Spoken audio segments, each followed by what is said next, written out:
നമസ്കാരം. കൻഹ കാസ്റ്റിൻ്റെ പുതിയൊരു എപ്പിസോഡിലേക്ക് എല്ലാവരെയും സ്വാഗതം ചെയ്യുന്നു. നമ്മുടെ കൻഹ കാസ്റ്റിലെ ഇന്നത്തെ അതിഥി ഒരു വിശിഷ്ടാതിഥിയാണ്. അദ്ദേഹത്തിൻ്റെ പേര് ഞാൻ പറയാം. അദ്ദേഹം ഡോക്ടർ സോമനാഥ് ശ്രീധർ പണിക്കർ. അദ്ദേഹം ISROൻ്റെ മുൻ ചെയർമാനായിരുന്നു. നമുക്ക് അദ്ദേഹത്തെ കൻഹ കാസ്റ്റിലേക്ക് സ്വാഗതം ചെയ്യാം, ഒപ്പം കൂടുതൽ പരിചയപ്പെടാം. സ്വാഗതം സർ. നമസ്കാരം. Thank you. സർ, ഇപ്പോൾ ഇന്ന് നാഷണൽ യൂത്ത് ഡേയുടെ ഭാഗമായിട്ടാണല്ലോ കൻഹ വിസിറ്റ് ചെയ്തത്. എന്തായിരുന്നു കൻഹ വന്നതിന് ശേഷമുള്ള ഒരു എക്സ്പീരിയൻസ് എന്ന് പറയാമോ? ഞാനിവിടെ വന്ന് റൈസിങ് വിത്ത് കൈൻഡ്നെസ് എന്നുള്ള പ്രോഗ്രാമാണ്, യൂത്ത് പ്രോഗ്രാമായിരുന്നു. ഇന്നലെ നാഷണൽ യൂത്ത് ഡേ ആയിരുന്നു. ഏകദേശം 600ഓളം കുട്ടികൾ ഇവിടെ വന്നിട്ടുണ്ട്, പല പല യൂണിവേഴ്സിറ്റിയിൽ ഓൾ ഇന്ത്യ. അപ്പോൾ അവരുമായിട്ട് സംസാരിക്കുന്ന ഒരു പ്രോഗ്രാമായിരുന്നു. അത് ഇനോഗ്രേറ്റ് ചെയ്യാനാണ് ഞാൻ വന്നത്. അതിൻ്റെ ഒപ്പം തന്നെ ദാജി ഉണ്ടായിരുന്നു, ദാജിയുടെ മെഡിറ്റേഷൻ സെഷൻ ഉണ്ടായിരുന്നു, മറ്റ് സ്പീക്കേഴ്സൊക്കെ ഉണ്ടായിരുന്നു. അപ്പോൾ അതിനുശേഷം ഞാൻ ഈ കൻഹ ശാന്തിവനത്തിൽ പല സ്ഥലത്തും നടന്നു. ഇവിടുത്തെ മൊത്തം ഒരു വലിയൊരു ക്യാമ്പസാണിത്. അപ്പോൾ ഇവിടെയുള്ള ഒരു എസ്റ്റാബ്ലിഷ്മെൻറ്റുകൾ, ഇവിടെ നടത്തിയിട്ടുള്ള ലേ ഔട്ട്, കൃഷിയും മറ്റു മേഖലയുമായിട്ട് ബന്ധപ്പെട്ട പ്രവർത്തനങ്ങൾ, റെസ്റ്റോറേഷൻ, നാച്ചുറൽ റിസോഴ്സസിനെ റിവൈവ് ചെയ്യുക, ഗ്രൗണ്ട് വാട്ടർ, ഫാമിങ്, എൻഡേഞ്ചർഡ് സ്പീഷീസിനെ, പ്രത്യേകിച്ചും പ്ലാന്റ്സിനെ തിരിച്ചു കൊണ്ടുവരിക, അതിനുള്ള നഴ്സറികൾ, അതുപോലെ സൊസൈറ്റിയുമായിട്ടുള്ള എൻഗേജ്മെൻറ്റുകൾ, ഇവിടെ പ്രൊഡക്ട്സ് ഉണ്ടാക്കുന്നത്, ഇങ്ങനെയുള്ള പല കാര്യങ്ങളും കാണാനും കഴിഞ്ഞു. മാത്രമല്ല ഹാർട്ട്ഫുൾനെസ് ഇൻസ്റ്റിറ്റ്യൂട്ട് നടക്കുന്ന മെഡിറ്റേഷൻ ട്രെയിനിങ്ങിൻ്റെ ഭാഗമായി 2-3 സെഷനുകളിൽ പങ്കെടുക്കാനൊക്കെ കഴിഞ്ഞു. എന്തായിരുന്നു ഒരു പെട്ടെന്നൊരു ഇംപ്രഷൻ എന്താണ് തോന്നിയത്? പെട്ടെന്ന് തോന്നി ഇതൊരു നല്ല കമ്മ്യൂണിറ്റി ഐഡിയയാണ്. ഒന്ന്, ഇതിനൊരു പർപ്പസ്, പ്രത്യേകിച്ചും ദാജി, ഈ ഹാർട്ട്ഫുൾനെസ് ഇൻസ്റ്റിറ്റ്യൂട്ടിൻ്റെ ഗൈഡായിട്ടുള്ള ദാജിയുടെ ഇൻസ്ട്രക്ഷൻ പ്രകാരമാണ് ഇത് നിർമ്മിക്കപ്പെട്ടിട്ടുള്ളത്. അപ്പോൾ തോന്നിയത് ഇത് ഒരു ഐഡിയൽസ് ഡിഫൈൻ ചെയ്തിട്ടുണ്ട്. എന്താണ് ഐഡിയൽ നോക്കുകയാണെങ്കിൽ എനിക്ക് മനസ്സിലായതാണ് പറയുന്നത്. ഒന്ന്, ഇന്നത്തെ കോംപ്ലക്സ് സിറ്റുവേഷനിൽ മെഡിറ്റേഷൻ മാത്രമാണ് ഒരു വഴി. അതും ഹാർട്ട്ഫുൾനെസ് ഇൻസ്റ്റിറ്റ്യൂട്ട് സജസ്റ്റ് ചെയ്യുന്ന മെഡിറ്റേഷൻ വിത്ത് ട്രാൻസ്മിഷൻ എന്ന് പറയുന്ന ഐഡിയ അനുസരിച്ചിട്ടുള്ള ഒരു മെഡിറ്റേഷൻ പ്രോസസ്സിലൂടെ മാത്രമേ നിങ്ങളുടെ ഹ്യൂമൻ കോൺഷ്യസിൻ്റെ അടുത്ത തലങ്ങളിലേക്ക് യാത്ര ചെയ്യാനാവൂ എന്ന് അദ്ദേഹം പറയുന്നു. അതിനുവേണ്ടി ആളുകളെ പ്രിപ്പയർ ചെയ്യുക, അതിനൊപ്പം തന്നെ ഒരു സസ്റ്റൈനബിൾ ആയിട്ടുള്ള ഒരു ലൈഫ് ലിവിങ് കണ്ടീഷൻസ് ഉണ്ടാക്കുക, അതുകൊണ്ട് ഇരിക്കുന്ന ചുറ്റുവട്ടത്ത്. ഈ 2 ലക്ഷ്യങ്ങൾ ചേർത്തുകൊണ്ടുള്ള ഒരു ഇൻസ്റ്റിറ്റ്യൂട്ടാണ്. അപ്പോൾ തീർച്ചയായിട്ടും അതെനിക്ക് ഇമ്പ്രസീവായിട്ടുള്ള ഒന്നായിട്ടാണ് തോന്നിയത്. കോംപ്ലക്സ് സിറ്റുവേഷൻ എന്താ പറഞ്ഞത്? ഇപ്പോൾ ഇന്നലത്തെ യൂത്തുമായിട്ട് ഇൻട്രാക്ട് ചെയ്യുമ്പോൾ അതുമായിട്ട് റിലേറ്റ് ഒന്ന് പറയാം. എന്തുകൊണ്ടാണ് കോംപ്ലക്സ്? എല്ലാ ജനറേഷനും കോംപ്ലക്സിറ്റിയിലൂടെയാണ് കടന്നു പോകുന്നത്. ഈ ജനറേഷന് ഈ ജനറേഷൻ്റേതായ കോംപ്ലക്സിറ്റികളുണ്ട്. പക്ഷേ ആ കോംപ്ലക്സിറ്റികൾക്ക് ഉള്ള സൊല്യൂഷനുകൾ പല സ്ഥലത്തും വ്യത്യാസമാണ്. ഇപ്പോൾ നമ്മുടെ മുൻ തലമുറയ്ക്ക് ഉണ്ടായിരുന്ന കോംപ്ലക്സിറ്റികളെ ഹാൻഡിൽ ചെയ്യാനായിട്ട് കുടുംബം എന്ന് പറയുന്ന വലിയൊരു കൺസെപ്റ്റ് ഉണ്ടായിരുന്നു. നമ്മുടെ ചുറ്റും നമ്മൾ അച്ഛനും അമ്മയും കുട്ടികളും മാത്രമുള്ളൊരു സൊസൈറ്റി അല്ലായിരുന്നു. വലിയ ലാർജ് ഫാമിലികൾ ചുറ്റുമുള്ളവർ, സപ്പോർട്ട് സിസ്റ്റം. നമുക്ക് ഇൻ്റർനെറ്റും ഇന്നത്തെ അഡ്വാൻസ് കമ്മ്യൂണിക്കേഷൻ ഇല്ലെങ്കിൽ പോലും വ്യക്തികൾ തമ്മിലുള്ള കമ്മ്യൂണിക്കേഷൻ വളരെ സ്ട്രോങ് ആയിരുന്ന ഒരു കാലഘട്ടത്തിൽ കൂടെയാണ് നമ്മൾ കടന്നു പോയിരുന്നത്. ഇപ്പോൾ പുതിയ തലമുറയായപ്പോഴത്തേക്കും ടെക്നോളജി ഉണ്ട്, ഗ്ലോബൽ നോളജ് ഉണ്ട്, പക്ഷേ പരസ്പര കമ്മ്യൂണിക്കേഷൻ വളരെ വീക്കാണ്. അതുകൊണ്ട് തന്നെ ഉണ്ടാകുന്ന പ്രശ്നങ്ങൾ, അതായത് സാമൂഹികവും അല്ലാത്തതുമായ വ്യക്തിഗതമായ പ്രശ്നങ്ങളെ തരണം ചെയ്യാൻ പലപ്പോഴും പുതിയ തലമുറയ്ക്ക് പറ്റുന്ന ആളുകളെ കാണുന്നില്ല. അതുകൊണ്ട് കുടുംബത്തിൽ തന്നെ ഇല്ല, ചുറ്റുവട്ടത്തെ സമൂഹത്തിൽ അവരൊറ്റപ്പെടുന്നു. അതുകൊണ്ടുണ്ടാകുന്ന പ്രശ്നങ്ങൾ. അപ്പോൾ അതുകൊണ്ടുണ്ടാകുന്ന എന്തൊക്കെയാണ് പ്രശ്നം ചോദിച്ചു കഴിഞ്ഞാൽ, ഫാമിലിയുടെ തകർച്ച, ഡ്രഗ് അബ്യൂസ്, ജീവിത ലക്ഷ്യങ്ങളെക്കുറിച്ചുള്ള ധാരണയില്ലായ്മ, ഈ റിയലിസ്റ്റിക് ആയിട്ടുള്ള ലൈഫിൽ, അതായത് നമ്മൾ മെറ്റീരിയലിസ്റ്റിക് ആയ ലൈഫും സ്പിരിച്വാലിറ്റിയും തമ്മിലുള്ള കൺഫ്യൂഷനുകൾ, ഇങ്ങനെ പല പല തലങ്ങളിൽ കൺഫ്യൂഷൻ ഇന്നുണ്ട്. അപ്പോൾ ആ കൺഫ്യൂഷനുകളെയൊക്കെ തരണം ചെയ്യാനായിട്ട് ആളുകളെ തയ്യാറാക്കുക എന്ന് പറയുന്നത് ഒരു പ്രയാസമുള്ള കാര്യമാണ്. അപ്പോൾ അതിനുള്ളൊരു വഴിയാണ് ഹാർട്ട്ഫുൾനെസ് ഇൻസ്റ്റിറ്റ്യൂട്ട് കാണിച്ചു തരുന്നത്. എങ്ങനെയാണ് ചെറുപ്പക്കാരുമായിട്ട് എൻഗേജ് ചെയ്യുക, അവരുടെ തലത്തിൽ. പ്രത്യേകിച്ചും നമ്മൾ ജീവിതത്തെ നിരാകരിക്കുകയല്ല, ജീവിതത്തെ സ്വയം അക്സെപ്റ്റ് ചെയ്തുകൊണ്ട്, ഏത് തരത്തിലുള്ള ജീവിതമാണെങ്കിലും അതിനെ അക്സെപ്റ്റ് ചെയ്തുകൊണ്ട് എങ്ങനെ നിങ്ങളുടെ ജീവിതം കുറേ കൂടെ ഉയർന്ന തലത്തിൽ സ്വയ വികസനത്തിനും നിങ്ങളുടെ അടുത്ത തലമുറയ്ക്ക് ആ സ്വഭാവ വിശേഷം ഉണ്ടാക്കി കൊടുക്കാനായിട്ടുള്ള മാറ്റങ്ങൾ ഉണ്ടാക്കാനുള്ള ഒരു വഴി ഹാർട്ട്ഫുൾനെസ് ഇൻസ്റ്റിറ്റ്യൂട്ട് പറഞ്ഞു തരാൻ കഴിയും എന്നാണ് ദാജി പറയുന്നത്. അതിൻ്റെ ഒരു ലിവിങ് എക്സാമ്പിളിനെയാണ് കൻഹ ശാന്തിവനത്തിൽ നിർമ്മിച്ചിരിക്കുന്നത്. Okay, thank you. പിന്നെ അപ്പോൾ ഇനി സാറിൻ്റെ കുറച്ച് സാറിൻ്റെ പേഴ്സണൽ കാര്യങ്ങൾ ചോദിക്കാം. എങ്ങനെയാണ് സാറിൻ്റെ, ഇപ്പോൾ സാർ ഇപ്പോൾ പറഞ്ഞല്ലോ ഫാമിലിനെ പറ്റി. സാറിൻ്റെ കുട്ടിക്കാലം ഇങ്ങനെ നിറയെ ബന്ധങ്ങളും ഫാമിലിയൊക്കെ നല്ല അങ്ങനെയായിരുന്നു. ചെറുപ്പം എന്ന് പറഞ്ഞാൽ നമ്മുടെ നാട്ടിൽ എൻ്റെ വീട്ടിൽ ഒരു 15 പേരുണ്ടായിരുന്നു. പല പല അച്ഛനും അമ്മയും അമ്മാവന്മാരും അവരുടെ ഭാര്യമാരും മക്കളും. അപ്പോൾ രാവിലെ ആഹാരം ഉണ്ടാക്കുന്നത് പോലും വലിയ കലത്തിലാണ് അരി വയ്ക്കുന്നതെന്ന് നമ്മൾ പറയും. ദോശ ഉണ്ടാക്കിക്കഴിഞ്ഞാൽ ദോശ ഉണ്ടാക്കി കൂട്ടണം. അപ്പോൾ എന്തുണ്ടാക്കുന്ന ഒരു വലിയ സ്കെയിൽ ഉണ്ടാക്കിയാലേ എല്ലാവർക്കും കൊടുത്തു തീർക്കാൻ പറ്റുള്ളൂ. അപ്പോൾ അതുകൊണ്ട് തന്നെ പല സ്വഭാവമുണ്ട്. ഒന്ന് ലാർജ് സ്കെയിൽ ഉണ്ടാക്കുന്നത്, ഇല്ലെങ്കിൽ ഇല്ലാത്ത ഒരുപോലെ കഴിയും. എല്ലാവരും പരസ്പരം ഷെയർ ചെയ്യുക. അതുപോലെ നമ്മൾ ഒരാളെ മാത്രം ഡിപ്പെൻഡൻ്റ് അല്ല. ഇപ്പോൾ കുട്ടികളെന്ന് പറഞ്ഞാൽ അച്ഛനും അമ്മയുടെ പുറകിലല്ല നടക്കുന്നത്, വേറെ ആരൊക്കെയാണ് നമ്മളെയൊക്കെ നോക്കുന്നത്. നാട്ടുകാരാണ് കൊച്ചുകുട്ടികളെ പോലും ബോധർ ചെയ്യുന്നത്. അപ്പോൾ നമ്മളൊരു വളരെ അതുപോലെ അടുത്ത വീടുകളിലേക്ക് പോവുകയും അവിടുന്ന് ആഹാരം കഴിക്കുകയും അവിടെ ജീവിക്കുകയും അവിടെ കിടന്നുറങ്ങുകയും. അപ്പോൾ ഇന്നത്തെ തലമുറയിൽ നിങ്ങൾ കാണുന്ന പ്രൊട്ടക്ഷനിസം കുട്ടികളെ അതൊന്നും ഇല്ല അന്ന്. നമ്മളൊരു സ്വതന്ത്ര ജീവിയാണ് കുട്ടിയായിരുന്നാൽ പോലും അന്ന്. പക്ഷേ എന്നാൽ നമ്മൾ തിരിച്ചു വരും വൈകുന്നേരങ്ങളിൽ. രാവിലെ വീട്ടിൽ നിന്ന് പോയാൽ ചിലപ്പോൾ വൈകുന്നേരമൊക്കെ വന്നെന്ന് വരാം. അവൻ എവിടെ പോയെന്ന് പോലും അന്വേഷിക്കാൻ പോലും ആരുമില്ലാത്തൊരു അങ്ങനത്തെ ഒരു വളരെ വില്ലേജ് സിറ്റുവേഷനിലാണ് ജീവിച്ചു വന്നത്. അപ്പോൾ അതുകൊണ്ട് തന്നെ നമുക്കറിയാം പരസ്പര ബന്ധങ്ങൾ. എവിടെയായിരുന്നു സ്ഥലം സാർ? എൻ്റെ സ്ഥലം കേരളത്തിൽ ആലപ്പുഴ ജില്ലയിൽ അരൂർ എന്ന് പറയുന്ന സ്ഥലത്താണ് ഞാൻ ജീവിച്ചത്. അപ്പോൾ ആ ഒരു സ്ഥലം അന്നത്തെ തലമുറയിലുള്ളവർക്കേ അത് അറിയാൻ പറ്റുള്ളൂ എങ്ങനെയായിരുന്നു എന്ന്. ഇപ്പോൾ പറഞ്ഞിട്ട് കാര്യമൊന്നുമില്ല. ഓക്കെ. അപ്പോൾ ഇന്നലെ എൻ്റെ മോള് സാറിൻ്റെ സ്പീച്ച് കേട്ടിട്ട് പറഞ്ഞു, സാർ ഇങ്ങനെ സയൻസ് അല്ലെങ്കിൽ എൻജിനീയറിങ് ശരിക്കും ഇങ്ങനെ ആസ്വദിച്ച് പഠിച്ച ഒരാളെ പോലെ തോന്നി എന്ന് പറഞ്ഞു അവൾ. സാധാരണ ഇപ്പോഴത്തെ അവളുടെ ഫ്രണ്ട്സൊക്കെ കമ്പൽഡാണ്, അവർ ചിലപ്പോൾ അത്ര ആസ്വദിച്ചൊന്നല്ല പഠിക്കുന്നത്. എങ്ങനെയാ ഒരു ആസ്വാദനം ചെറുപ്പത്തിലേ എങ്ങനെ ഉണ്ടായിരുന്നു സയൻസിനോടോ? അങ്ങനെ ഉണ്ടായിരുന്നു. അത് ചെറുപ്പത്തിൽ തന്നെ ഉണ്ടായൊരു സ്വഭാവമാണ്. അത് വീട്ടിൽ തന്നെ ഉണ്ടായതാണ്. എൻ്റെ അച്ഛനും അമ്മയും എൻ്റെ കുടുംബത്തിലെല്ലാവർക്കും സ്കൂളിൽ പോയിട്ടുള്ളവരാണ്. എന്ന് വെച്ചാൽ എല്ലാവരും ആരും ജോലിക്കാരായിരുന്നില്ല, സർക്കാർ ജോലിക്കാരോ അങ്ങനെ ഒരു ജോലിക്കാരും ആയിരുന്നില്ല, കൃഷിയൊക്കെ തന്നെയായിരുന്നു. എന്നാലും എല്ലാവരും പഠിച്ചിട്ടുണ്ട്, പുസ്തകങ്ങൾ വായിക്കാൻ അറിയാം, പുരാണങ്ങളും സാഹിത്യ പുസ്തകങ്ങളും ഒക്കെ വായിക്കുന്നവരായിരുന്നു. എൻ്റെ അച്ഛനും അധികമൊന്നും പഠിച്ചിട്ടില്ല. അദ്ദേഹവും 10ാം ക്ലാസ് കഴിഞ്ഞ ശേഷം ടീച്ചർ ട്രെയിനിങ്ങും ഒക്കെ കഴിഞ്ഞ് ഹിന്ദി അധ്യാപകനായ ആളാണ്. പക്ഷേ സ്വയം പഠിച്ചവരാണ് ഇവരെല്ലാം. അതുകൊണ്ട് തന്നെ ഒരുപാട് വായനയുണ്ടായിരുന്നു. പുസ്തകങ്ങൾ ലൈബ്രറിയിൽ നിന്ന് ഇഷ്ടംപോലെ പുസ്തകങ്ങൾ കൊണ്ടുവന്ന് വയ്ക്കും. എൻ്റെ അമ്മയും അച്ഛനും ഒക്കെ വായിക്കും. വേൾഡ് ക്ലാസിക്കുകളാണ് അവരൊക്കെ വായിച്ചുകൊണ്ടിരുന്നത്. റഷ്യൻ, അമേരിക്കൻ, ഇന്ത്യൻ പല പല ബുക്കുകളുടെ എല്ലാം ട്രാൻസ്ലേഷനുകൾ മലയാളത്തിലും ഇംഗ്ലീഷിലും ഒക്കെ ഉള്ളത്. അതൊക്കെ വായിക്കാനുള്ള കപ്പാസിറ്റി ഉള്ളവരായിരുന്നു അവർ. അതുകൊണ്ട് തന്നെ ഞങ്ങളും വായനക്കാരായിരുന്നു. ചെറുപ്പത്തിൽ ഞാനും എൻ്റെ അനിയത്തിയും ധാരാളം പുസ്തകങ്ങൾ വായിച്ചിട്ടുണ്ട്. ധാരാളം എന്ന് പറഞ്ഞാൽ മിക്കവാറും എല്ലാ പുസ്തകങ്ങളും. അപ്പോൾ അങ്ങനത്തെ ഒരു അവസ്ഥയിൽ കൂടെയാണ് പോയത്. അപ്പോൾ ആ വായനയാണ് ഞങ്ങളാക്കിയത്. അപ്പോൾ ചുറ്റുമുള്ള മറ്റു പലരെക്കാളുമൊക്കെ ജനറൽ നോളജ്, അവയർനെസ്, സ്വന്തമായ അഭിപ്രായങ്ങൾ, പഠിക്കാനുള്ള താല്പര്യം ആരും നിർബന്ധിക്കാതെ തന്നെ ഉണ്ടായിരുന്നു. അതിനുള്ള ആ സ്വഭാവമാണ് സ്കൂളുകളിൽ എക്സൽ ചെയ്യാനും സാധിച്ചത്, വിദ്യാഭ്യാസത്തിൽ മുന്നോട്ട് വരാൻ കഴിഞ്ഞത്. അപ്പോൾ ബാക്ക്വേർഡായിട്ടുള്ളൊരു വില്ലേജ് ആയിരുന്നെങ്കിൽ പോലും വിദ്യാഭ്യാസത്തിൽ മുന്നോട്ട് വന്നിരുന്നു. പിന്നെ എങ്ങനെ ഈ സ്പേസ് സയൻസിലേക്ക് എങ്ങനെയാണ് തിരിഞ്ഞത്? സ്പേസൊക്കെ എനിക്ക് സ്പേസൊന്നും അറിഞ്ഞുകൂടായിരുന്നു അന്ന്. ഞാൻ സ്കൂളിൽ പഠിക്കുമ്പോഴൊന്നും അതിനെക്കുറിച്ച് വലിയ വിവരമൊന്നുമില്ല. അതിനുശേഷവും ഒരു എഞ്ചിനീയർ ആകുമെന്ന് പോലും എനിക്ക് വിശ്വാസമൊന്നുമില്ലായിരുന്നു. ഞാനായതും അങ്ങനെ ഒരു ആക്സിഡൻ്റ് ആയിട്ടാണ്. എഞ്ചിനീയർ ആയിട്ടുള്ള അച്ഛൻ്റെ ഒരു സുഹൃത്തിൻ്റെ മകൻ എഞ്ചിനീയറിങ്ങിന് പഠിച്ചുകൊണ്ടിരിക്കുന്നുണ്ടായിരുന്നു. എൻ്റെ നാട്ടിലല്ല, വേറെ ഏതോ നാട്ടിൽ. അദ്ദേഹം ഇവിടെ വന്നപ്പോൾ ഞാൻ +2 ഒക്കെ കഴിഞ്ഞിരിക്കുന്ന സമയം. അപ്പോൾ എൻ്റെ ഗോൾ എന്താണെന്ന് ചോദിച്ചപ്പോൾ ഞാൻ ഡിഗ്രിക്ക് അപ്ലൈ ചെയ്ത് മാത്തമാറ്റിക്സ് പഠിച്ച് സ്കൂൾ ടീച്ചർ ആകുക എന്നുള്ളതായിരുന്നു. അപ്പോൾ അങ്ങനെയൊന്നും പറ്റില്ല, നീ എഞ്ചിനീയറിംഗ് അപ്ലൈ ചെയ്യണമെന്നൊക്കെ പറഞ്ഞാൽ അവൻ തന്നെ പോയി ഒരു ആപ്ലിക്കേഷനൊക്കെ വാങ്ങിച്ചുകൊണ്ട് വന്ന് എന്നെ കൊണ്ട് നിർബന്ധിച്ച് അപ്ലൈ ചെയ്തുകൊണ്ട് ഞാൻ എഞ്ചിനീയറായി. അല്ലാതെ ഞാൻ എഞ്ചിനീയർ ആകാൻ വേണ്ടി ആയതൊന്നുമല്ല. അപ്പോൾ അങ്ങനെ അതിനുശേഷം ഞാൻ പഠിച്ചു തുടങ്ങിയപ്പോൾ എനിക്ക് അതിനോട് താല്പര്യമുണ്ട്. ഞാൻ അതിനു മുമ്പ് തന്നെ എന്നൊരു എഞ്ചിനീയറായിട്ടാണ് നാട്ടുകാരൊക്കെ കൺസിഡർ ചെയ്തിരുന്നത്. കാരണം ഞാനൊരു സ്കിൽഡ് ആയിട്ടുള്ള ആളായിരുന്നു, ഇലക്ട്രോണിക്സ് ഹോബിയിസ്റ്റ് ആയിരുന്നു, മറ്റു കാര്യങ്ങളൊക്കെ ചെയ്യാനൊക്കെ കഴിവുണ്ടായിരുന്നു. അപ്പോൾ അതുകൊണ്ട് തന്നെ repair work, plumbing, masonry, carpentry, electrical work എന്തും ചെയ്യാനുള്ള ഒരു സ്കില്ലുണ്ടായിരുന്നു ആ ചെറുപ്പത്തിൽ തന്നെ സ്കൂളിൽ. അപ്പോൾ അങ്ങനെ ആവും എന്നൊക്കെ തന്നെ ആളുകൾക്ക് തോന്നിയിരുന്നു. പക്ഷേ എനിക്ക് അറിഞ്ഞുകൂടായിരുന്നു, എൻ്റെ അച്ഛനും അറിഞ്ഞുകൂടായിരുന്നു, അമ്മയ്ക്കും അറിഞ്ഞുകൂടായിരുന്നു.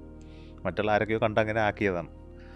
പക്ഷേ ആ എഞ്ചിനീയറിംഗ് പഠിച്ച സമയത്ത് എനിക്ക് മനസ്സിലായി തുടങ്ങി, once you are in a professional എഡ്യൂക്കേഷനിൽ പോയി കഴിയുമ്പോൾ നമുക്ക് സ്വാഭാവികമായിട്ടും അവയർനെസ് ഉണ്ടാവും, സ്വയം തിരിച്ചറിഞ്ഞു അപ്പോൾ ഏതാണ് താല്പര്യമുള്ള മേഖലയെന്ന്. അങ്ങനെ പിന്നീട് എൻ്റെ സ്പേസിൽ ചേരണമെന്നുള്ള ആഗ്രഹം അനുസരിച്ച് തന്നെ പ്രവർത്തിച്ചതിൻ്റെ ഫലമായിട്ടാണ് ISROയിൽ എത്തിയത്. ഓക്കെ. ഈ ചെയർമാനായതിനു ശേഷം അതൊരു പെട്ടെന്നുള്ള ഒരു സംഗതിയായിരുന്നു, അല്ലെങ്കിൽ ആദ്യം? ഒരിക്കലും അല്ല. ചെയർമാനാകുന്നതൊന്നും പെട്ടെന്നുള്ള സംഭവിക്കുന്നതല്ല. ചെയർമാനാകുന്നതിന് ഒരു പ്രിപ്പറേഷൻ ഉണ്ട്. അത് ഇൻറ്റേർണലി നടക്കുന്നൊരു പ്രോസസ്സാണ് ISROയുടെ. ഇപ്പോൾ ഒരു ചെയർമാനാകാൻ പറ്റുന്ന അനേകം ആളുകൾ ഒരേ സമയം ഓർഗനൈസേഷനിലുണ്ടാവും. അവരെല്ലാം അതിനുള്ള പൊട്ടൻഷ്യൽ കാൻഡിഡേറ്റുകളാണ്. അപ്പോൾ അവരെല്ലാം നമ്മൾ മെൻറ്റർ ചെയ്യും, അവരെ പൊസിഷനുകൾ കൊടുക്കും, അവർക്ക് റെസ്പോൺസിബിലിറ്റി കൊടുക്കും, അവർക്ക് അസൈൻമെൻറ്റുകൾ കൊടുക്കും. അപ്പോൾ അതിൽ ആരാണോ മുന്നോട്ട് വരുന്നത് അവരെയാണ് ചെയർമാനാക്കുന്നത്. അപ്പോൾ അല്ലാതെ ഒരു ദിവസം ഒരാളെ അപ്പോയിൻ്റ് ചെയ്യല്ല. അപ്പോൾ അതിനുള്ള പല പല കാൻഡിഡേറ്റുകൾ പല ലെയറുകളിലുണ്ട്.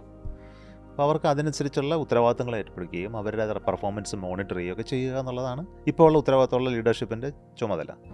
അങ്ങനെ എനിക്കറിയാമായിരുന്നു ഞാൻ ഇന്നല്ലെങ്കിൽ നാളെ ആകാൻ സാധ്യതയുള്ളൊരു കാൻഡിഡേറ്റ് ആണെന്ന് എനിക്കറിയാം. ഉള്ളിൽ നിന്നല്ല, എനിക്ക് എൻ്റെ മെൻറ്റേഴ്സിന് എൻ്റെ സീനിയേഴ്സിന് എന്നെയുള്ള അപ്രോച്ചുകളും അവരെന്നെ പ്രിപ്പയർ ചെയ്യുന്നതും കാണുമ്പോൾ എനിക്കറിയാം. അപ്പോൾ അങ്ങനെയാണ് ആ ഓർഗനൈസേഷൻ ഡെവലപ്പ് ചെയ്തിരിക്കുന്നത്. അതായത് ഇപ്പോൾ ഉത്തരവാദിത്വമാണ് അടുത്ത ആളെ കൊണ്ടുവരിക, അല്ലാതെ സർപ്രൈസ് ഉണ്ടാക്കുക എന്നുള്ളതല്ല. അപ്പോൾ അതിലൂടെ തന്നെ ഞാനും പ്രിപ്പയർഡ് ആകും. ഞാനും പല മേഖലകൾ പഠിക്കണമെന്നും അറിയണമെന്നും, അതൊരു വൈഡ് ആയിട്ടുള്ള ഒരു മേഖലകൾ പഠിക്കണം. സയൻസ് ടെക്നോളജി മാത്രമല്ല, മനുഷ്യനെ ആളുകളെ ഹാൻഡിൽ ചെയ്യാൻ finance, procurement, management, international relations, public speaking, ഇതെല്ലാം അതിൻ്റെ ഒരു ഭാഗമാണ്. അപ്പോൾ ഇതിനെല്ലാം നമ്മൾ സ്വയം വീക്ക്നെസ് ഉള്ളതിനെ കണ്ടെത്തി സോൾവ് ചെയ്യണം. അങ്ങനെയാണല്ലോ ഒരു ലീഡർഷിപ്പിലേക്ക് വരുന്നത്. അപ്പോൾ നേരം വെളുക്കുമ്പോഴേ ലീഡറാകുകയല്ലല്ലോ ആരും. അതിന് തയ്യാറെടുപ്പ് എന്നുള്ള അതിൻ്റെ പ്രോസസ്സുണ്ട്. ആ തയ്യാറെടുപ്പിലൂടെ കടന്നു വരുമ്പോഴേ താങ്കൾക്ക് ഏതൊരു സ്ഥാപനത്തിൻ്റെയും എത്താൻ പറ്റുള്ളൂ. അപ്പോൾ ശരിക്കും പറഞ്ഞാൽ ഇന്നത്തെ യുവതലമുറയോട് ഇന്നലെ ഇപ്പോൾ ഇൻട്രാക്ട് ചെയ്തതിൽ നിന്നും സാറിന് എന്തെങ്കിലും അവരോട് ഒരു മെസ്സേജ് എന്തെങ്കിലും? അവരാരും മെസ്സേജൊന്നും പ്രതീക്ഷിച്ചിരിക്കുന്നതല്ല, അവരല്ലല്ലോ. പക്ഷേ എന്നാലും മെസ്സേജ് എന്ന നിലയിൽ പറയേണ്ടത്, അവരെ ഇന്നത്തെ തലമുറയെ ഞാൻ കണ്ടെടുത്തോളം, എനിക്ക് ഇൻട്രാക്ട് ചെയ്യാൻ കഴിഞ്ഞോളം, ഇന്നത്തെ തലമുറ പണ്ടത്തെ തലമുറയെക്കാളും വളരെയധികം ബെറ്ററാണ്. പല ആസ്പെക്റ്റിലും ബെറ്ററാണ്. ബെറ്റർ എന്ന് പറഞ്ഞാൽ ഒന്ന്, അവരുടെ ലെവൽ ഓഫ് അവയർനെസ് ഇന്നത്തേതിനേക്കാളും വളരെ പഴയ തലമുറയെക്കാളും വളരെ കൂടുതലാണ്. പുതിയ തലമുറയ്ക്ക് in terms of knowledge, skill, awareness ഇതെല്ലാം കൂടുതലാണ്. പലപ്പോഴും പറയാറുണ്ട് പുതിയ തലമുറയ്ക്ക് അത്രയും വിവരമില്ല, സ്കില്ലില്ല എന്നൊക്കെ. അതൊക്കെ തെറ്റാണ്. എൻ്റെ എക്സ്പീരിയൻസ് അതാണ്. രണ്ടാമത്തെ, അവർക്ക് ചില പ്രോബ്ലംസ് ഉണ്ട്. കാരണം അതൊരു സോഷ്യൽ പ്രോബ്ലമാണ്. ഒരു സോഷ്യൽ ട്രാൻസ്ഫോർമേഷനിലൂടെ കടന്നു വരുന്ന തലമുറയാണ്. അപ്പോൾ നമ്മുടെയൊക്കെ തലമുറയിൽ സ്ട്രെസ്സ് ഹാൻഡിൽ ചെയ്യാനായിട്ട് കുറച്ചും കൂടെ എളുപ്പമായിരുന്നു. കാരണം നമുക്ക് അത്ര ലെവൽ ഓഫ് സ്ട്രെസ്സ് ഉണ്ടായിരുന്നെങ്കിൽ ഇന്നത്തെ പോലത്തെ സ്ട്രെസ് ലെവലില്ല. അത് സ്ട്രെസ് എക്സ്പെക്റ്റേഷൻ്റെ സ്ട്രെസ് ഉണ്ട്, സർവൈവലിൻ്റെ സ്ട്രെസ് ഉണ്ട്, ആസ്പിറേഷൻ്റെ സ്ട്രെസ് ഉണ്ട്, ഇമോഷണൽ സ്ട്രെസ് ഉണ്ട്. ഇതെല്ലാം ഹാൻഡിൽ ചെയ്യാനായിട്ട് പലപ്പോഴും പഠിപ്പിക്കപ്പെടുന്നില്ല.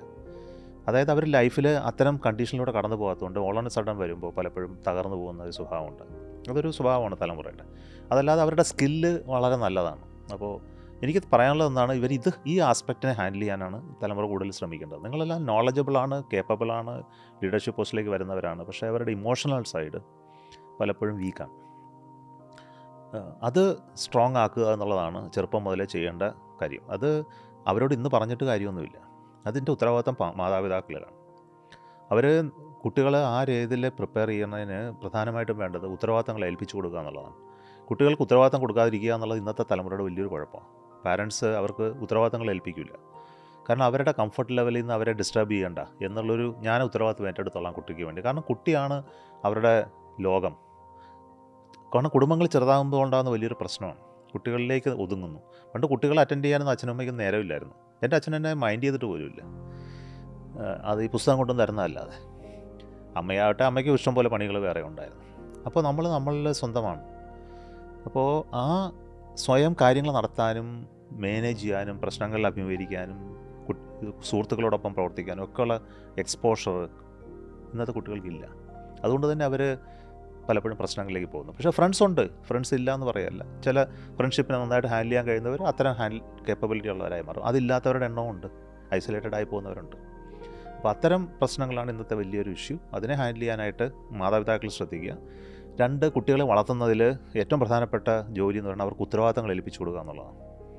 അവരെ കൊണ്ട് ജോലി ചെയ്യുക എന്നുള്ളതല്ല. അത് പണം ഹാൻഡിൽ ചെയ്യാനുണ്ട്, നമ്മുടെ വീട് മാനേജ് ചെയ്യുന്ന കാര്യത്തിലുണ്ട്, ഡിസിഷൻ എടുക്കുന്ന കാര്യങ്ങളിലുണ്ട്. ഇതിലൊക്കെ അവർ പാർട്ടിസിപ്പേറ്റ് ചെയ്യുക. ആ പാർട്ടിസിപ്പേഷനിലൂടെ അവർ കേപ്പബിൾ ഇൻഡിവിജ്വൽസായിട്ട് മാറും. അതിൽ നിന്ന് അവരെ ഒരിക്കലും തടയരുത്. അവർക്ക് വേണ്ടി ഒന്നും ചെയ്തു കൊടുക്കരുത്. കുട്ടികൾക്ക് വേണ്ടി ഒന്നും ചെയ്തു കൊടുക്കേണ്ട ആവശ്യമില്ല. അവർക്കറിയാം എന്താ ചെയ്യണമെന്ന്. അതിനുള്ള ചാൻസ് അവർക്ക് കൊടുക്കണം. അങ്ങനെ നോക്കുമ്പോൾ ഒരു സ്പിരിച്വൽ പ്രാക്ടീസ് ഹെൽപ്പ് ചെയ്യുന്നു സാറിന് തോന്നുന്നു? സ്പിരിച്വൽ പ്രാക്ടീസ് എന്ന് പറയുന്നത് പലപ്പോഴും നമ്മുടെ തലമുറയിലുള്ള വലിയൊരു കുഴപ്പം, അച്ഛനമ്മയും പോലും സ്പിരിച്വലി എഡ്യൂക്കേറ്റഡ് അല്ല. അതുകൊണ്ട് തന്നെ കുട്ടികൾക്ക് സ്പിരിച്വൽ എഡ്യൂക്കേഷൻ എന്ന് പറയുന്നത് ഇല്ല. ഞാനീ പറയുന്നത് ചില റിലീജിയൻസിനെ മാത്രം ഉദ്ദേശിച്ചിട്ടാണ്. എല്ലാ റിലീജിയനിലും അങ്ങനെ ആയിരിക്കണമെന്നില്ല. കാരണം ചില റിലീജിയനിലൊക്കെ ഇൻസ്റ്റിറ്റ്യൂഷനുകളുണ്ട്. റിലീജിയസ് പ്രാക്ടീസ്, സ്പിരിച്വൽ എന്ന് ഞാൻ പറയില്ല, റിലീജിയസ് പ്രാക്ടീസ് പഠിപ്പിച്ചു കൊടുക്കുന്ന ഇൻസ്റ്റിറ്റ്യൂഷനുണ്ട്. അത് പലപ്പോഴും നല്ലതും മോശമാണ് ഒരേ സമയം. ഒന്ന്, അതിലൊരു സാമൂഹികമായ ഇടപെടലുണ്ട് അത്തരം റിലീജിയസ് പ്രാക്ടീസിൽ. അത് അവർ നന്നായിട്ട് നടത്തുന്നുണ്ട്. സാമൂഹിക ഇടപെടൽ, നിങ്ങളുടെ ഷേപ്പ് ചെയ്യുക, നിങ്ങളുടെ വേൾഡ് വ്യൂവിനെ മാറ്റിമറിക്കുക, ഇതൊക്കെ റിലീജിയസ് ഇടപെടലിലൂടെ നടക്കുന്നൊരു കാര്യമാണ്.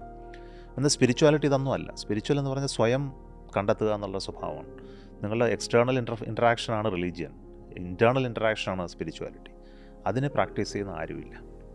ആ പ്രാക്ടീസ് ഇല്ലാത്ത വലിയൊരു പ്രശ്നമാണ്. അത് മാതാപിതാക്കൾ കാണിച്ചു കൊടുക്കേണ്ട വഴിയാണ്, അല്ലെങ്കിൽ ആരെങ്കിലും കാണിച്ചു കൊടുക്കണം. അത് വളരെ ലേറ്റായാലും പ്രയാസമുണ്ട്. കുട്ടികളെ സംബന്ധിച്ചുള്ള എത്രയും നേരത്തെ കാണിച്ചു കൊടുക്കുന്നോ അത്രയും നല്ലതാണ്. അവരുടെ ജീവിതത്തിനെ റിഫ്ലക്റ്റ് ചെയ്യാനോ അതിനെക്കുറിച്ച് മനസ്സിലാക്കാനോ എന്താണ് ലൈഫെന്ന് അവരുടെ ജീവിതത്തിൻ്റെ ആദ്യ കാലഘട്ടങ്ങളിൽ തന്നെ തിരിച്ചറിയാനും പറ്റുവാണെങ്കിൽ വളരെ നല്ല കാര്യമാണ്. അങ്ങനെ ചിന്തിക്കുന്ന ഒരു തലമുറയാണ് ഉണ്ടാവേണ്ടത്, അല്ലാതെ ക്രിട്ടിക്കലായിട്ട് ചിന്തിക്കുന്ന തലമുറ. അതായത് ബ്ലൈൻഡ് ഫോൾഡ് ആയിട്ടുള്ള തലമുറയല്ല. ബ്ലൈൻഡ് ഫെയ്ത്ത് എന്ന് പറയുന്നത് ഏറ്റവും അപകടകാരിയാണ്. ഫെയ്ത്തിൽ നിന്ന് മാറി ക്രിട്ടിക്കൽ തിങ്കിങ്ങിലേക്ക് വരുന്ന ഒരു തലമുറയ്ക്കാണ് ആവശ്യം. അതിനെ ഹെൽപ്പ് ചെയ്യുന്ന എന്ന് പറഞ്ഞാൽ എസ്റ്റാബ്ലിഷ്മെൻറ്റിനെ നെഗേറ്റ് ചെയ്യുന്ന സ്വഭാവമല്ല. രണ്ടും ക്രിട്ടിക്കൽ തിങ്കിങ്ങിനെ എസ്റ്റാബ്ലിഷ്മെൻറ്റിനെതിരെ പ്രവർത്തിക്കുക എന്നുള്ളൊരു സ്വഭാവം കൂടെ വരുന്നുണ്ട്. അതല്ല, അത് നമ്മുടെ ഒരു സാമൂഹിക ജീവി എന്ന നിലയിൽ എങ്ങനെ ഏത് രീതിയിൽ നമ്മൾ മനസ്സിലാക്കണം. സ്പിരിച്വാലിറ്റി എന്ന് പറയുന്നത് വ്യക്തിവികാസത്തിൻ്റെ ഭാഗമാണ് എന്ന് മനസ്സിലാക്കുകയും വ്യക്തിവികാസത്തിലൂടെ സമൂഹത്തിൻ്റെ വികാസവും നടത്താൻ പറ്റുന്ന രീതിയിൽ അവരെ തയ്യാറെടുപ്പിക്കണം. അപ്പോൾ അതിനകത്ത് ഒരുപാട് പാർട്ടുണ്ട്. എമ്പതി അതിൻ്റെ ഒരു പാർട്ടാണ്, കൈൻഡ്നെസ് ഒരു പാർട്ടാണ്, സാമൂഹികമായ ഇടപെടലുകളും അതിനെക്കുറിച്ചുള്ള കൺസേണുകളുടെ പാർട്ടാണ്, എൻവയോൺമെൻറ്റിനെ കുറിച്ചുള്ളതും ഒക്കെ അതിൻ്റെ ഒരു പാർട്ടാണ്. അതിനുള്ളതാണ് നമ്മുടെ പർപ്പസ് ഓഫ് ലൈഫ് എന്താണെന്നതിനെക്കുറിച്ച് റിഫ്ലക്റ്റ് ചെയ്യാൻ പറ്റുന്ന, ചിന്തിക്കാൻ പറ്റുന്ന തലമുറ ഉണ്ടാവണം. ഡേ ടു ഡേ ലൈഫിൽ നമ്മുടെ സന്തോഷ സങ്കടങ്ങൾക്കപ്പുറം, മെറ്റീരിയലിസ്റ്റിക് ഗെയിനുകൾക്കപ്പുറം നമ്മൾ എന്തിനിവിടെ വന്നു, ഞാൻ ആര്, ഞാൻ എന്തിനിവിടെ വന്നു എന്നൊക്കെ സ്വയം ചോദിക്കാൻ പറ്റുന്ന ഒരു 10 വയസ്സുകാരനൊക്കെ ഉണ്ടെങ്കിൽ എന്തൊരു ഭംഗിയായാലും. അതൊക്കെ ചോദിക്കുന്ന 50-ാമത്തെ വയസ്സിൽ 60-ാമത്തെ വയസ്സിലായി കഴിഞ്ഞാലാണ് പ്രശ്നം ഉണ്ടാകുന്നത്. അപ്പോൾ കുട്ടികൾക്ക് അങ്ങനെ ചോദിക്കാൻ പറ്റുന്ന ഒരു അറ്റ്മോസ്ഫിയർ ഉണ്ടാകണമെന്നുണ്ടെങ്കിൽ അവർ സ്കൂളിൽ പഠിക്കുന്നതിനപ്പുറം കാണാനുള്ള സൗകര്യം ഉണ്ടാക്കി കൊടുക്കണം. അതിൽ വായന പ്രധാനമാണ്, സത്സംഗം വളരെ പ്രധാനമാണ്, ഇത്തരം മേഖലയിൽ പ്രവർത്തിക്കുന്നതുമായിട്ടുള്ള ബന്ധം, പല വഴികളുണ്ട്. അതിൽ ഹാർട്ട്ഫുൾനെസ് കോൺട്രിബ്യൂട്ട് ചെയ്യുന്ന, തീർച്ചയായിട്ടും ഹാർട്ട്ഫുൾനെസ് അതൊരു നല്ല വഴിയാണ്. ഇന്ന് ഞാനിവിടെ വന്നത് റൈസിംഗ് വിത്ത് കൈൻഡ്നെസ് എന്നൊരു പ്രോഗ്രാമിൽ പങ്കെടുക്കാനാണ് കുട്ടികളുമായിട്ടുള്ള. അപ്പോൾ കുട്ടികളിവിടെ വരിക, ഒരു ഡിഫറെൻറ്റ് എക്സ്പീരിയൻസ് അനുഭവിക്കുക, എന്താണ് ഇവിടെ നടക്കുന്നതെന്ന് കാണുക, എന്തൊരു കമ്മ്യൂണിറ്റി ഈ ഒരു മെഡിറ്റേഷനുമായിട്ട് ബന്ധപ്പെട്ട് എങ്ങനെ ഒരു കമ്മ്യൂണിറ്റി ഡെവലപ്പ് ചെയ്യുന്നു, എന്താണ് ഇതിൻ്റെ പർപ്പസ്, അതിനെക്കുറിച്ചൊക്കെ അവർ റിഫ്ലക്റ്റ് ചെയ്യും. അവരവരുടെ വഴി സ്വീകരിക്കും. അത് അവരുടെ തീരുമാനമാണ്, നമ്മളുടെ നിർബന്ധിക്കപ്പെടേണ്ട ഒന്നല്ല. അപ്പോൾ ആ വഴി തീരുമാനിക്കാനും അത്തരം ചോയ്സുകളെക്കുറിച്ച് അവെയറാക്കാനും പറ്റുന്ന ഒരു വഴിയാണ്. Heartfulness is one of the ways. There are many ways and definitely heartfulness should be one of the best ways which ഇപ്പോൾ എനിക്കിപ്പോൾ പറയാൻ തോന്നുന്നുണ്ട്, ഞാനും അത് മനസ്സിലാക്കി വരുന്നേ ഉള്ളൂ. അതുകൊണ്ട് എനിക്ക് അതിനെക്കുറിച്ച് ഒരു ആധികാരികമായിട്ട് സംസാരിക്കാനുള്ള കഴിവില്ല. എങ്കിലും അതൊരു നല്ല വഴിയാണ്. പ്രത്യേകിച്ചും സ്വയം മനസ്സിലേക്ക് നോക്കുന്നൊരു വഴിയാണല്ലോ നമ്മൾ മെഡിറ്റേഷൻ എന്ന് പറയുന്നത്. അപ്പോൾ സ്റ്റില്ലാക്കുകയും മനസ്സിനെ സ്റ്റില്ലാക്കുകയും സ്വയം റിഫ്ലക്റ്റ് ചെയ്യുകയും കോൺസെൻട്രേഷൻ ഡെവലപ്പ് ചെയ്യുകയും ഒക്കെ ചെയ്യുന്നതിൻ്റെ ഒരു ഭാഗമായിട്ടാണ്. തീർച്ചയായിട്ടും അത് ഒരു വഴിയാണ്, നല്ല വഴിയാണ് എന്ന് തന്നെയാണ്. കാരണം ഇതിനകത്ത് മറ്റൊരു ബയാസുകളും വരുന്നില്ല. അതിൻ്റെ സ്പിരിച്വൽ പ്രാക്ടീസ്, ഹാർട്ട്ഫുൾനെസ്സിൻ്റെ ഗൈഡ് പറയുന്ന പോലെ ഇത് ഏതെങ്കിലും ഒരു വിശ്വാസ സംഹിതയോ ബിലീഫ് സിസ്റ്റമായിട്ട് ബന്ധപ്പെട്ട ഒന്നല്ല. അപ്പോൾ അതുകൊണ്ട് തന്നെ അത് തീർച്ചയായിട്ടും നല്ലതായിരിക്കണം, ആകട്ടെ എന്ന് പ്രാർത്ഥിക്കുന്നു. ഓക്കെ, വളരെയധികം നന്ദി സർ. വളരെ കുറച്ച് സമയത്തിനുള്ളിൽ നമുക്ക് വളരെ കുറച്ച് സമയം ഉണ്ടായിരുന്നുള്ളൂ. അതിനുള്ളിൽ സാറിൻ്റെ വിശേഷങ്ങളും ആശയങ്ങളും പങ്കുവച്ചതിൽ വളരെയധികം നന്ദി. സന്തോഷം, നന്ദി.